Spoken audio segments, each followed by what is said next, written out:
toward the thickets and screamed for him to shoot immediately. Juan followed the direction of the finger and saw nothing but a small white rabbit peacefully nibbling on leaves. He looked back with total confusion, knowing he had never used a bow in his life, but the chief wouldn't stop shouting for him to act. Despite his lack of experience, Juan adopted a professional-looking stance, though he doubted himself internally. After all, even an Olympic athlete could miss, especially when aiming at such a small, living target.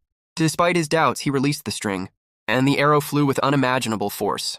The projectile whistled through the air, grazing the ground so closely that the rabbit leaped in terror and vanished into the safety of the thickets. Against all odds, the village chief began to jump for joy, leaving Juan utterly bewildered as to why he was being praised for a clear miss. The chief pointed enthusiastically at the empty patch of grass where the rabbit had been, explaining something in a rapid-fire tongue that Juan simply couldn't grasp. Suddenly, a familiar silhouette caught his eye, causing him to turn around. He froze, sweat trickling down his cheek, as he saw the mother and daughter approaching. For a fleeting second, he truly recognized that this woman with the sweet gaze and this adorable little girl were the very family he had wished for. His heart began to race, and a wave of shyness washed over his face. This sudden deep blush on a man of Juguan's stature left everyone confused, especially Rigi and her daughter. After that embarrassing introduction, they shared their first meal together in the peaceful grove, though a palpable tension still hung over the small newfound family. Sitting silently across from one another, Rigi prepared a simple, comforting meal, a bowl of hot soup filled with fresh vegetables and meat.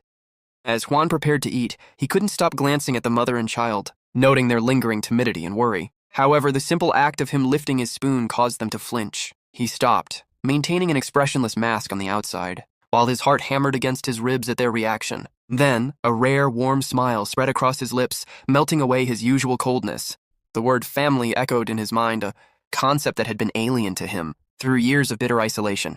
Yet here he was, unexpectedly possessing one, a sensation that was both strange and profoundly comforting. While he remained irritated by the chaotic and forced process that brought him here, he could not deny the flicker of happiness settling in his chest. Juan looked up at the sky and exhaled, thinking that he would still love to teach that old Santa a lesson if they ever crossed paths again. But deep down, he felt a welling sense of gratitude. The following day moved quickly as the small family, accompanied by the village chief, began the trek back to the house on the mountain. Juan carried the heavy luggage with ease, but he constantly turned back to check on the mother and daughter, worried they wouldn't be able to keep up. From his vantage point, Rigi and the little girl already looked exhausted after only a short distance. Frustrated by the language barrier, he felt a surge of helplessness at his inability to ask how they were, or offer a kind word. He turned forward again with a look of resolve, promising himself that he would adapt to this new world as quickly as possible. Suddenly, he stopped in his tracks as a bold resolution